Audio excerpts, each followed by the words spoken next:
Hey, this is Corey. And Kelly. And we're with Thrush and Son, Your Home Improvement Authority. And today is Facebook Live Friday. And it's another cold, gloomy Facebook Live Friday.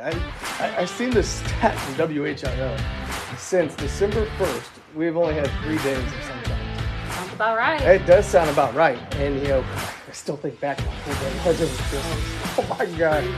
Minus 49 wind chill. I mean, I've never... That's the coldest I've...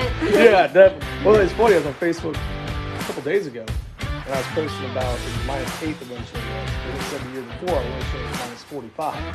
But we have been getting down there a little bit. Yeah. So, but yeah, we just wanted to, mention the chill in the air, and, there's ways to help combat that.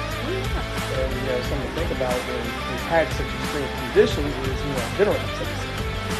So, if you were to lose power like me, having natural gas, flip right over, I still have electric, everything should be up and running. So, that's something to think about, possibly getting a dinner rack. I know we got a few more sold, which is awesome.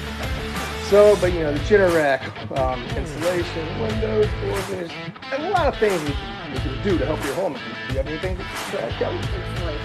Insulation, definitely. So, I want to mention that. UD plays tonight at 9 o'clock, so that's a good game. VCU. So check that out, because we are the official home improvement company. So I just wanted to mention that. Bingos play Sunday, 8:15. Who dey? So if you are looking for a new roof, siding, windows, doors, patio covers, and more, you can hit us up at one phone number that reaches all 5 our great locations. Come up, Kel. That is 888-349-8889. You can always check us out on the web at www.thrushandson.com. And until next time, our friends, keep improving.